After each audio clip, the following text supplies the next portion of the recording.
Hello and welcome to yet another episode of A Day in Film. We are on episode 16. We are still chugging through. I hope you guys are still enjoying these videos, obviously. We're going to skip the self-promotion. We're going to save that for the end, and we're going to just jump right into this movie because I don't really have a lot to say, but I just really want to talk about it. But today, on September 30th, the last day of September, and hopefully the last non-horror movie that I'll be watching this month, the last non-horror movie I'll be watching for a while, if I get to watch at least 30 horror movies in the month of October, which I should be able to do.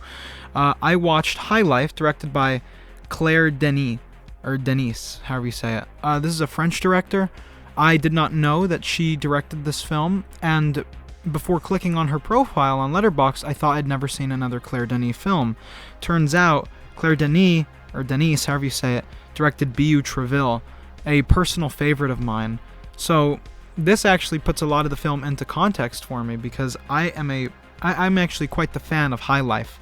For some reason, I was under the impression this movie wasn't very good because I had heard so little buzz about it, at least like online. I feel like I've never heard a single thing about High Life. The profile picture is always staring at me when I open Max for some reason. It's in like my recommended list of films. And so for a while I was just like, this movie's probably bad, but I'm seeing a lot for it, so I'll watch it eventually. And I really wish I did, or I ended up doing, a double feature with this movie with another space movie. Like Apollo 18 or whichever the one is. Not where they're getting eaten by space bugs, but the other one. Because I really, really like this movie. To summarize the plot, it follows the life of one very talented Robert Pattinson actor named Monty. It follows his life through... he's a prisoner on this prison ship raising a kid, and you find out why he's on there and the other prisoners that used to be on there. You just learn about his life and watch his life in this isolated spaceship. And it takes it very slow. I like how slow this movie is. It doesn't feel the need to rush through the plot to get to the juicy bits. You know, a lot of it is just very quiet, just like walking through an empty hallway in a space station, which I really enjoyed in this film. And again, Robert Pattinson is an excellent lead, especially with his co-stars. You know, there's Mia Goth in there, I know for sure. I just learned Andre 3000 is in this movie as well. There are some incredibly talented actors in here. Even the very young baby, when Willow, I think the girl's name is maybe, I don't know, like a year or something. That baby is very talented. But just to talk about the aesthetic of the film, I really like this kind of movie. I don't know if you'd call it slow cinema because it's not really slow. It's just it's paced very steadily.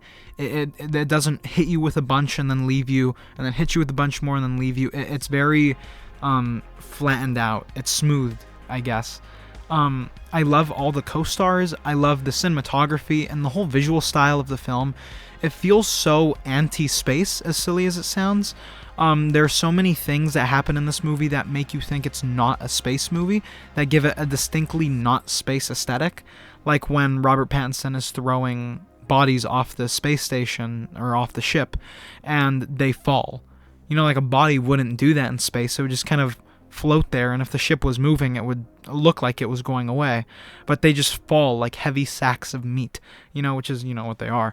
But I just think it's a really neat detail. And I think having a lot of the film in a flashback, which is something I'm not normally a fan of, I think it works pretty well in this movie because it sets up that Robert Pattinson is a father, or at least some sort of caregiver, and then you find out the very long story of how he became one. I think the self-narration was a little lazy. I wish they told the story a little bit better, but Robert Pattinson only does it a couple times, and it doesn't seem too egregious. I just don't really have a lot to say about this movie. I know I haven't been having a lot to say about movies recently, but this is just a very surprising movie to me because it feels so respectful to space, and it doesn't dramatize it or anything. It's just that's where they are. Movies like Interstellar, and I think this movie's actually really comparable, at least to me, to 2001's A Space Odyssey, whatever you want to call it. Just the nature of the film being very slow and paced out, lots of very quiet moments. There's not a lot of dialogue in this film, especially from the lead, Robert Pattinson. Most of the dialogue comes from the other prisoners on the ship, which I think are all very well played, and I think their characters are for the most part well written, even if a couple of them feel very, very gimmicky. Andre 3000's character especially is a standout in this film as being a very good just background character. He feels very personal, and you feel like you really know him, even though grand total he has maybe 15 minutes of screen time. I just think it works really well. The score as well is very underplayed and very quiet, but the stuff that I do hear is very good.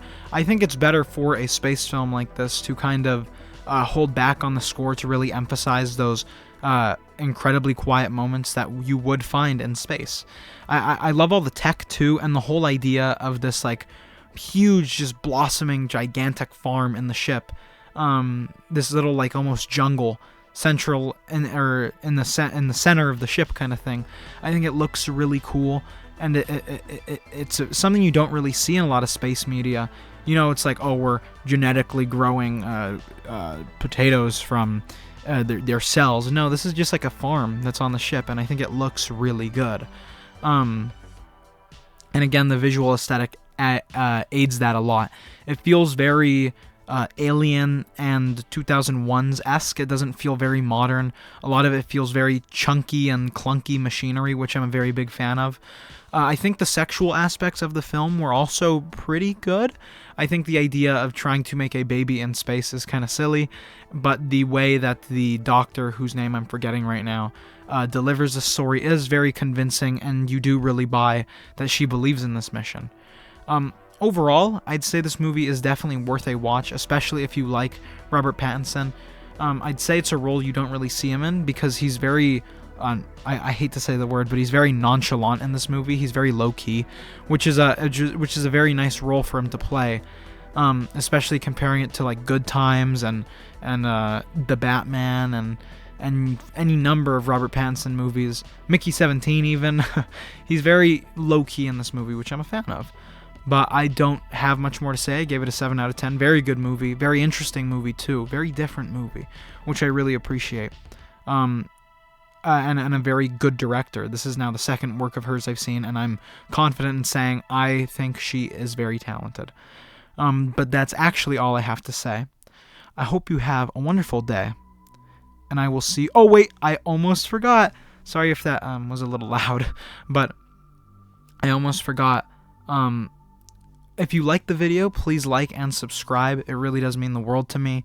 I'm just going to see how this does. You know, I might keep it at the end if it keeps people watching a little longer, because I know no one likes to hear me beg for likes and subscribers, but hey, I got to do it sometime, and now's the time I'm going to do it, I think. About 8 minutes in. Yeah, like and subscribe if you like this kind of mini podcast, just thoughts on a movie style of video. I personally enjoy it. I love just sitting in front of my mic for a couple minutes and just talking about whatever random movie I watched and how much I like or disliked it. I'm going to be hopefully getting out at least a video a day. I'm sorry that I didn't, you know, whatever. I don't have much more to say. Like and subscribe if you'd like. It really would mean the world to me. And leave comments too. With that all out of the way, finally, I hope you have a wonderful day, and I will see you in the theaters.